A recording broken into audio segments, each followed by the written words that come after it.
want to take this opportunity to thank everyone for your effort that you've put in to keep everyone safe.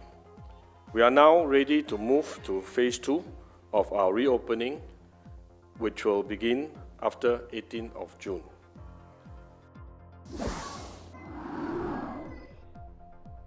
Good evening with Haryanto Demand. I'm Olivia Quay. As you just heard, phase 2 of Singapore's reopening will start from this Friday, June the 19th. The details coming up on this special edition of The Big Story. Earlier tonight, the COVID-19 Multi-Ministry Task Force said phase 2 would mean a further easing of restrictions. Malls, health and wellness services, sports and tuition facilities are among businesses allowed to resume. Small gatherings of up to 5 people will also be allowed. Each household can receive up to 5 visitors as well, excluding those who are already living in the house. Masks remain a must when you leave the house, including in schools. And the task force stressed that people must continue to adhere to safe distancing guidelines when they're out. The default, individuals must maintain safe distancing of at least 1 meter at all times. Where appropriate, such as at the F&B outlets, dining in, we will allow groups of not more than 5 to be seated together with 1 meter safe distancing between tables. There should be no mixing between the groups. Similarly, small group social gathering of up to 5 persons will also be allowed. Within the home, households may also receive up to 5 visitors at any one point. Basically, it's a rule of 5 and 1. Groups of 5 or 1 meter apart. The task force also announced that travellers entering Singapore will be tested before the end of the 14-day stay-home notice. We'll bring you more of that later. To elaborate on what can resume in phase 2, retail businesses can reopen their physical outlets and have diners eat in their eateries. Tuition and other private enrichment classes can resume except singing or voice training classes. All healthcare services can resume as well, including elder care services in the community. Sports, parks and other public facilities can reopen. These include stadiums, swimming pools, playgrounds, beaches, gyms and function rooms. This applies to similar facilities in private settings like condominiums and clubs. Now, larger public venues with high human traffic such as malls will be subject to capacity limits, and operators must prevent long queues or crowds from building up. While most activities will resume in phase 2, there will still be some exceptions. There are activities involving large numbers of people that are likely to come into close contact, often in enclosed spaces or for prolonged periods of time. And our experience in Singapore and also overseas experience has shown that in such settings, they are of higher risk and they could result in large clusters forming. So these are your super spreader events, if you will. And the activities and settings include religious congregations, your large venues like libraries, museums, large-scale events and venues including conferences, exhibitions, concerts, trade fairs, as well as entertainment venues like bars, nightclubs, karaoke, outlets, cinemas, theaters, as well as indoor and outdoor attractions. So these will take a bit more time. The government agencies are continuing to engage the relevant businesses and organizations on the safe management measures that would be needed for these specific activities and settings.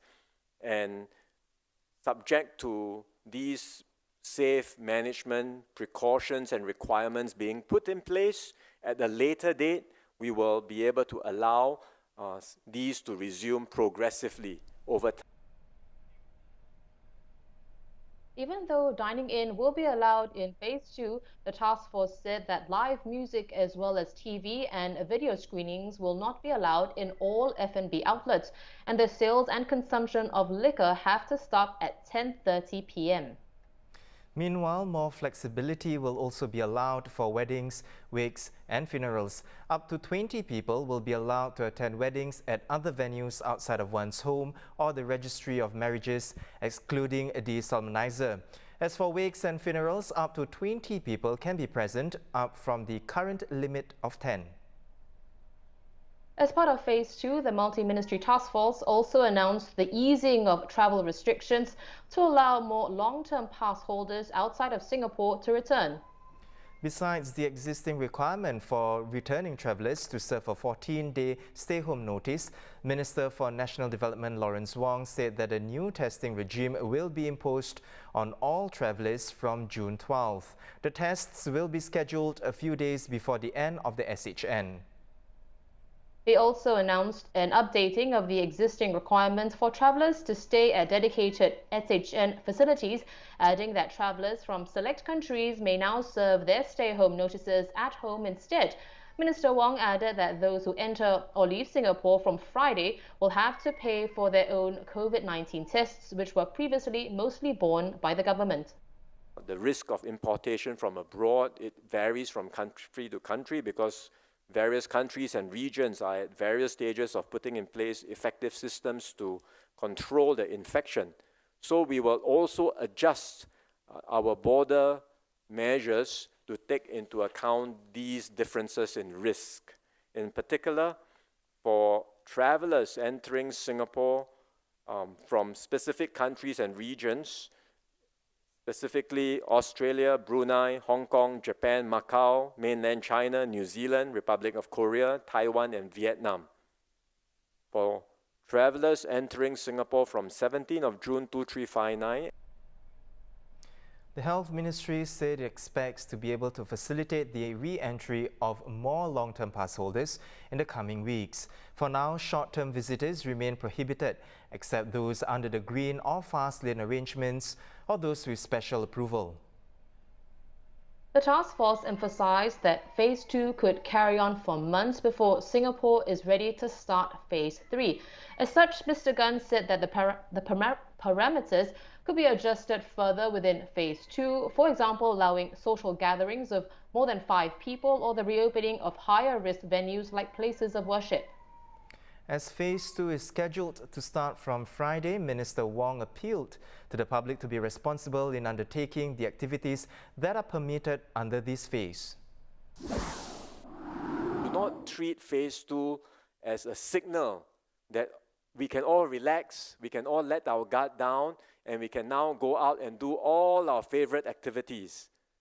I think if we were to take that kind of a mindset and attitude, it will be very easy for Phase 2 to end up with a surge in cases and potentially down the road the likelihood of having to reintroduce restrictions, which I don't think any one of us would like to see. All the details brought up in the press conference are on straitstimes.com. You can also watch the full press conference on the Straits Times YouTube channel. Once again, I'm Haryanto Diman with Olivia Quay. Thanks for watching and stay safe.